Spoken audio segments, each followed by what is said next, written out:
Confused about how to plan for your retirement? Shawn Maloney is here to help. Shawn has created the Retire Happy framework that considers more than just how much you should save. Getting information and tools to preserve your financial future is minutes away.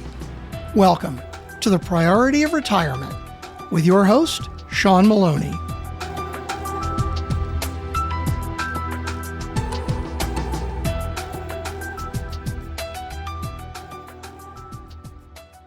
Hey everyone, welcome to another episode of the Priority of Retirement, where we dive into all aspects of retirement planning for that happy retirement. In this episode, we have Andy Robin, who was born in Chicago, raised in Mexico City. He holds a BA in computer science from University of Texas at Austin, an MBA from Harvard. That's impressive, right? A former entrepreneur and semiconductor executive, spent 22 years marketing in leadership roles, later serving as a VP of new business ventures. After a fulfilling chapter as a house dad, he embraced the diverse portfolio of interests, playing classical piano, serving on nonprofit boards, coaching executives, and leading tech startups. He's the president of a charitable foundation in New York City hedge fund, passionate about lifelong learning. He enjoys lectures, concerts, and travel. And he wrote a book called Tapas Life to inspire others to craft meaningful post-career lives, which hits home with me on that post-career. So, Andy, it was great to have you on, brother. Thank you, sir. Happy to be here, Shawn. Well, man, you're that last piece, and as far as the book you wrote and inspiring others about meaningful post careers. Obviously, we're here talking about retirement and what that looks like. But what inspired you to create that Tapas Life concept, right? And how has it really kind of shaped your own journey? You know, I did it empirically and without knowing I was. That's the best way. After 5 years as house dad with our 13 and 15-year-olds, when I took over as house dad and my wife went back to work, Right. which was her choice and an agreement we made actually before we got married, I found myself at home with no portfolio, Right. and started doing things. And after about, 4 years of that, I found I had this great hedonistic life, but it felt a little empty after 4 years. Right.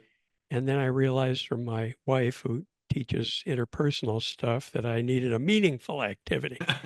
Right. And so I went to coaching school and found a great thing to do there.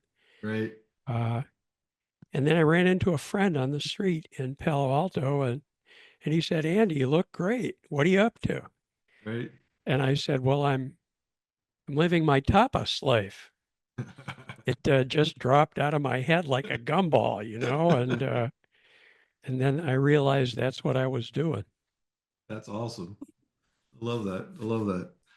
Yep. Well, I read it, we talked about it, I read your bio, some of your passionate projects like classical piano, nonprofit work, coaching. How does all that keep you really engaged and fulfilled? So there's different aspects, right? So, close to home, and what I always optimized on, even in my business life, is family. So I was probably the only executive in Silicon Valley who was always home for dinner with the family and didn't work on weekends, and took all my weeks of vacation every year back when they allotted you weeks of vacation. Right. And so I've always looked, what can I do for my wife, my kids, the family? And of course, that included paying attention to finances for our retirement. Sure. But that was first. And then after that, I had my meaningful activities.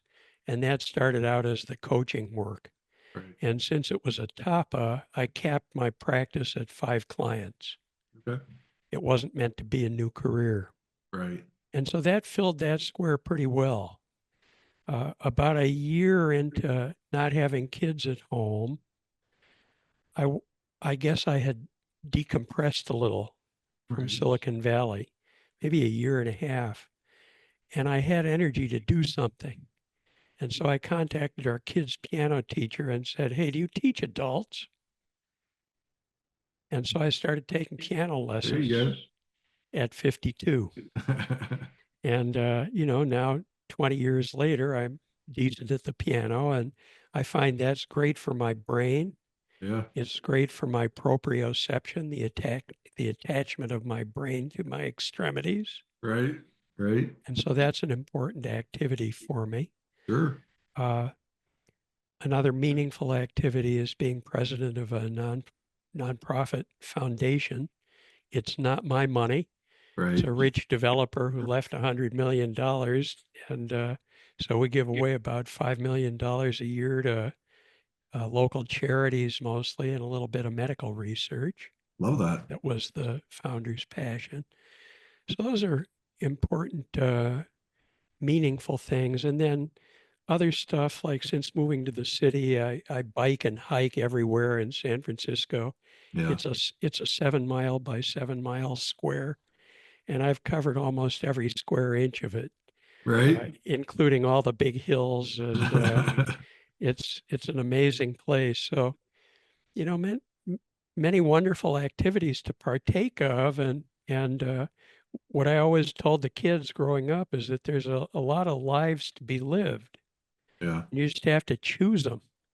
Yeah. And so now at this stage of life, I've been able to choose many different tapas instead of being, I don't know if you'd say burdened with, but instead of having a long career crowd out many other things. Right. Well, I think, all too often people, you're obviously super busy in careers and what's happening in your life. But as we talk a lot about, and when we approach retirement, right? What does that look like? And that meaningful purpose, those meaningful activities mean so much, right? Because we're in a hustle and bustle of our daily life. And then all of a sudden we have this huge mind shift change of going into retirement. And for lack of better terms, you know, your purpose is different, right? Your Yep. purpose changes, right? You're no longer just bringing meat home to the puppies or fulfilling your identity. Yeah. Right. Yeah. It's like, and then a lot of people sit there and they scratch their heads, right? And what does Yep. this mean? And sometimes it takes people a minute to figure that out. And Oh, yeah. I love hearing you talk about those meaningful things that you do that mean something to you, that mean something to others, things that bring you happiness and passion. That is a huge key, to retirement happiness, retirement fulfillment, not only feeling good about yourself, but feeling that time and still feeling as a, valued person, to your family and to society and stuff. So I love hearing you talk about that stuff. Yeah. The simple boiled down key to it is meaningful activities tend to be those where you do something selfless Right. that benefits others. 100%. Yep. 100%. Well, I know you mentioned, I read where you refer to retirement as that bonus decade or so rather than the end point, right? Which I absolutely love, right? So talk to me a little bit about that mindset because that really plays to my heartstrings of what we do in the retirement community and helping people with retirement. Yeah. I actually think of it as a bonus 20 or 30 years. Yeah. I mean, if you're in a socioeconomic strata that has allowed you to decide to eat well and do a little exercise and get annual physicals, then you're likely, if you're a guy, to be around into your late 80s, if you're a woman into your early 90s. Yeah. And if you've paid a little more attention, maybe another 5 years on top of that. And so I think of it as quite a bonus period. Now, Yeah. since I left the corporate world at 50 to let my wife pursue her career goals Right. as per our agreement before we got married, Yep. uh, I've been at it now for almost 23 years. Yep. And I have to say that there were a lot of things I wanted to do, and I realized about a year and a half ago that I've done them all. That's a good feeling. And it's kind of a good feeling. It's like I had set a financial goal for myself, and the tech boom, the tech Right. bubble of 2000 was kind enough to help me achieve it Right. since I was smart enough to bail out. Right. But after that, I felt a little empty because that had been a big goal for me. Sure. And so, same thing about a year and a half ago, it was a little like, now what am I going to do? Right. And so I've been trying to reinvent myself again. because maybe being around for 40 or 45 bonus years, that's a Right. long time. You That's need a long stuff. time. And so one of the models I like is Peter Drucker, who was one of the management grades of the 40s and 50s. He wrote a book called Management that, weighs about 40 pounds. Right. And what he did is during his lifetime, starting in his 40s, is every 2 years he picked a new area of focus and went deep. Nice. Nice. And, and so he had a bunch of those. And Sure. I've been doing more of that, and it's pretty fascinating. Yeah. Love that. Love that. Well, we talk a lot about transition, right? Mentioned it a minute ago, that piece that transition from the working life to retirement life, from, uh, in your words, transition from that porterhouse steak career to the small plate, right? Yep, yep, yep, So yep. tell us a little bit about that tapas life approach. Well, the idea is that maybe for many years all you had was a job and, if you're lucky enough, family, Yeah, and there wasn't much time for anything else. So I refer to that as the porterhouse steak that's hanging over the edges of the plate. There's just no room for right. side dishes. And now instead the plate's just sitting there. And I mean, if you still need an income, then you may do part-time work, you may do projects, you may do consulting, you may teach a little bit, you may do Right. lectures, you may do different things to bring in a buck, but you may still have a lot of room on your plate. Yeah, And so then what I advocate is start with something you love, because my book is a step-by-step how to construct a tapas life book. right. And so first step is, clean up. If your house is a mess, clean it up. Yep. Get rid of mountains of crap. Too many American garages are full of crap and not cars. And so you don't need it. Give it Yep. away to somebody who might need it.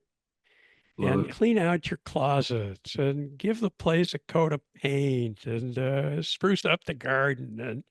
And guess what? It feels like about 8 million pounds lifted off your shoulders. Right.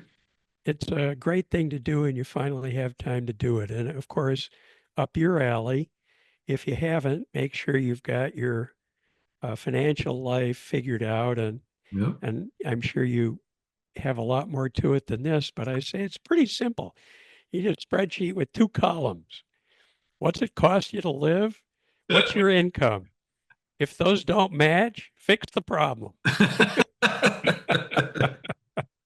I like the concept, but there's a lot in that fix the problem part. There sure is, Shawn. There's nothing trivial about that. So thank goodness for guys like you who help it happen. And if you don't have trust documents or a Yeah, will, and if you're not set up to avoid putting your family into probate so they can fight with courts for 6 months or a year, then yeah, that's you huge. get that done. And Yeah, as you get older, ask your kids, if you have kids, what do you want in this household? And make a list. And if yeah, there are overlaps, then get them to sort it out and decide now, so that yeah, when you're dead, they get what they want and there's no big battles and everything is good and easy. yeah, yeah, So, get cleaned up and then start in on something you love. And yeah, what pains me is that when I've spoken with people who are my peers, I don't have coaching clients in the retirement space. I wrote the book to be helpful in that space, but yeah. most of my coaching clients are in their 30s. Sure. I find they're more willing to try stuff and less set in their ways. Yeah, And so uh, it pains me that peers don't know what they love. It's been so long. yeah. Right. And I'm like, well, what did you love when you were a kid? What did you love when you were a teenager? What did you love when you were in college? Yeah. And stuff comes up and they say, I don't know, I couldn't do that anymore. And I'm like, yeah, I bet you could. Give it a try. And so Yes. the important part here also that I write a chapter on in my book is called Fail Freely.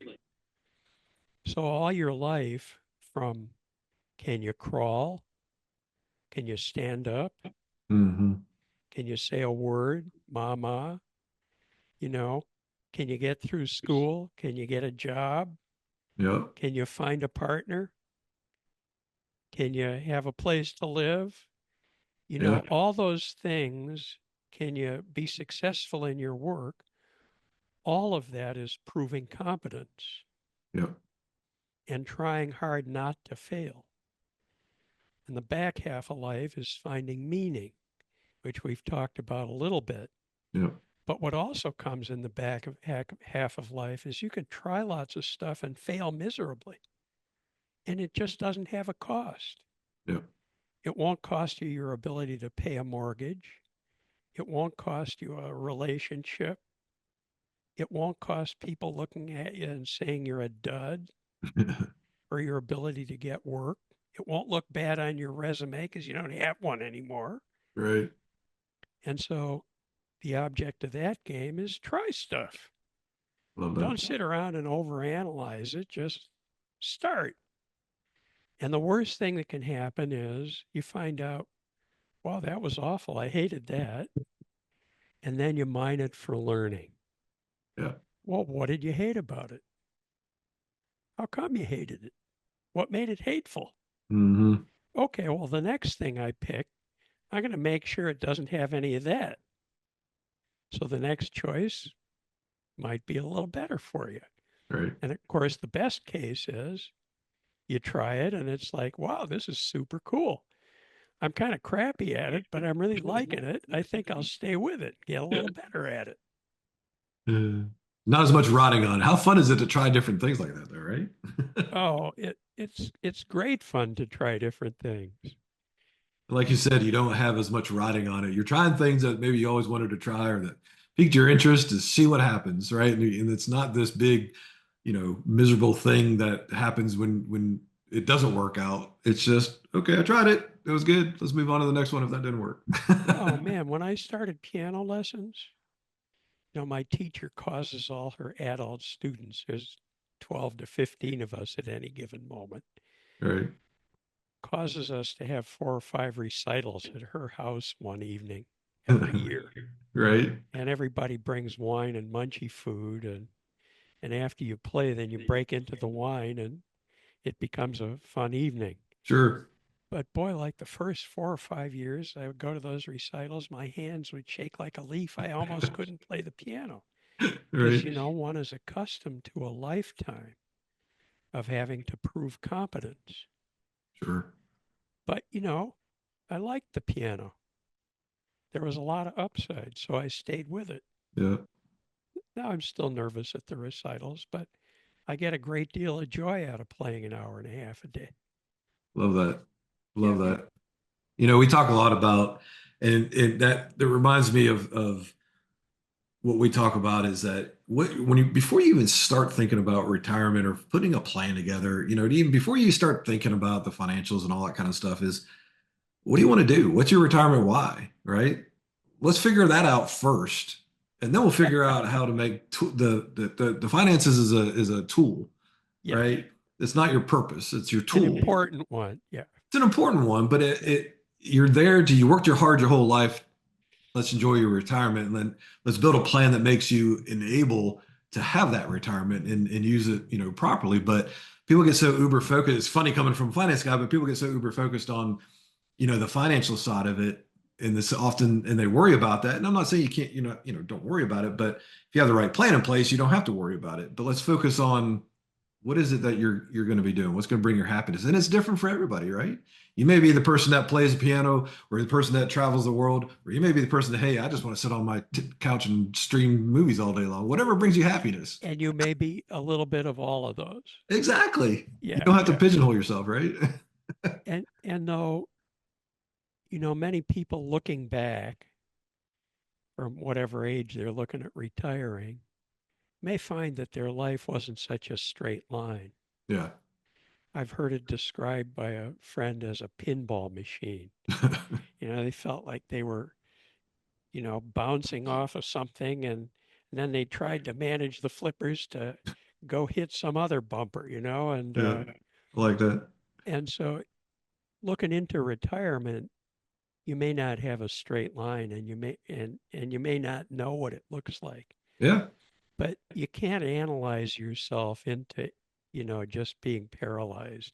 Right. You really need to just do something, try something, do Yep. something else, try something else, Yep. and eventually it starts to fall into shape. We have one of my wife's colleagues with whom she wrote a great book called Connect. Uh, that's now sold 140,000 hardback copies on Wow. Amazon, from Penguin Random House. They wrote that book. He retired, I don't know, around 80, also from teaching at Stanford. Gotcha. And he and his wife moved to a retirement community in Washington State. Hmm. And they've now been there for a couple of years. And when they first got there, they were like, wow, we're kind of clueless. Is this a good choice? What have Right. we done to ourselves? Right. And a recent call this week, it was like, yeah, we've made some good friends. And, the one guy has started a discussion group, and they have their stuff they're due. They fit in. They have some Yeah. kids who live nearby, and it's all good. Yeah. But they didn't have that all figured out at time zero. Yep. Sometimes you just have to get started and trust that you're an experienced human and it'll work out, because you'll help it work out. Yeah. All right. Got to take that first step. Yeah, yeah. What is it? The journey of 1,000 miles, right? That's right. One step at a time. Yep, yep.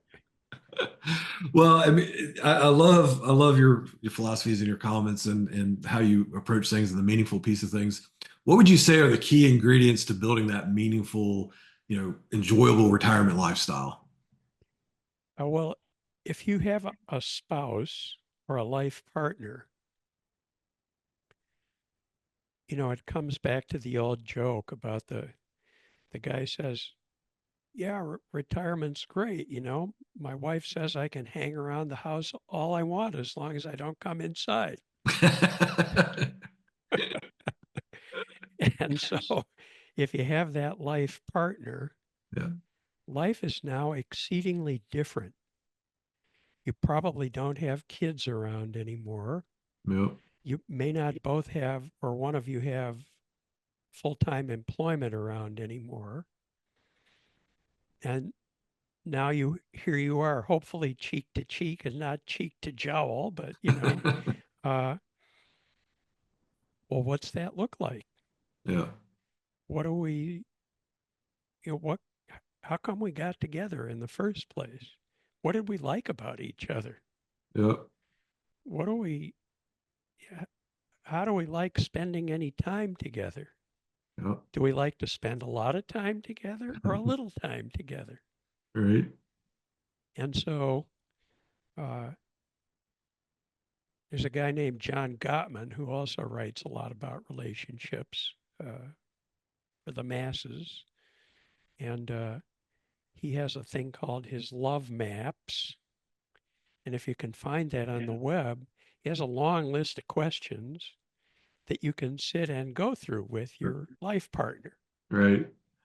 that lets you explore each other at this age that's very different from when you got together, perhaps. Yeah. Yeah. And you can learn a lot about each other, and you can start to imagine, and you can compare life goals or bucket lists or whatever it may be. Yeah.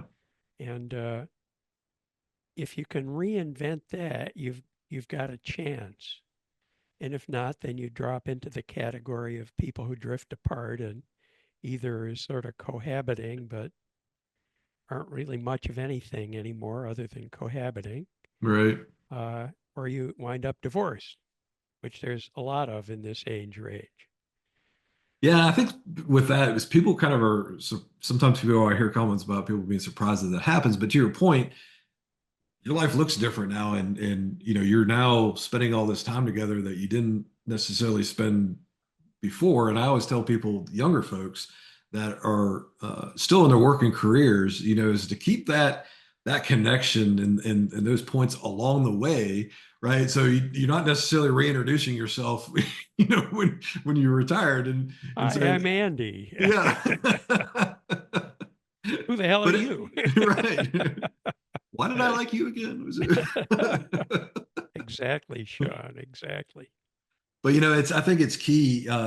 Relationships is one of those other key components of, I think a fulfilling and happy relationship, whether it's your spouse or whether it's your friends, and it really is one of those cornerstones. And now you have more time to invest in those relationships. Whereas before you had excuses all the time, right? Well, I'm too busy. I had work and then I had kids events to go to or whatever it was. But now you have the time to invest in those relationships, and that's a beautiful thing. Exactly. And there's also an overlap with meaningful there in that you may have family or friend relationships that drifted apart, or even worse, that broke Yeah. at some point. And now there's an opportunity. Do you miss those people? Yeah. Would you like to repair that broken relationship? Yeah. And it's astonishing. I had an uncle I broke with many years ago. And once I was in this stage of life, I wrote him a letter one day and said, I'm really unhappy about that. You have my most sincere apologies. I miss you a lot. And I'm wondering if there's any way we can mend. Yeah. And of course, as is almost 100% of the cases, I was welcomed with open arms. We rebuilt and became great friends. Love that. And that's such a wonderful opportunity. It feels so good. Yeah. It enriches your life and makes you a better person. I agree. I agree. Well, Andy, man, it's been a pleasure having you on. I love talking about this kind of stuff. I love talking about the fun side and the fulfilling, meaningful side of retirement. It's great. Folks, Andy's information is going to be in the show notes and links to all his areas. So please check them out. Andy, it was a pleasure having you on. And for everybody else, here's to aligning your future to that happy retirement. Until next time, y'all take care. Sure. Thanks for listening to The Priority of Retirement with Shawn Maloney.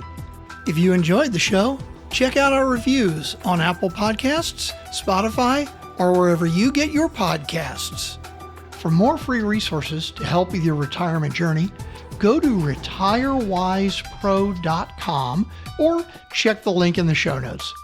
You can also download a free copy of Shawn's book, The Priority of Retirement, or reach out to discuss working with him directly at retirewisepro.com. Thanks for listening. Insurance products offered through the insurance business RetireWise LLC. RetireWise LLC is also an investment advisory practice that offers products and services through AE Wealth Management LLC, AEWM, a registered investment advisor. AEWM does not offer insurance products. The insurance products offered by RetireWise LLC are not subject to investment advisor requirements. Investing involves risk, including the potential loss of principal. Any references to protection, safety, or lifetime income generally refer to fixed insurance products, never securities or investments. Insurance guarantees are backed by the financial strength and claims-paying abilities of the insuring carrier. This podcast intended for informational purposes only. It is not intended to be used as the sole basis for financial decisions, nor should it be construed as advice designed to meet the particular needs of an individual's situation. RetireWise LLC is not permitted to offer, and no statement made during the show shall constitute tax or legal advice. Our firm is not affiliated with or endorsed by the U.S. government or any governmental agency. The information and opinions contained herein provided by third parties have been obtained from sources believed to be reliable, but accuracy and completeness cannot be guaranteed by RetireWise LLC. Guests of the Priority of Retirement are not affiliated with, nor do they endorse Shawn Maloney or RetireWise LLC.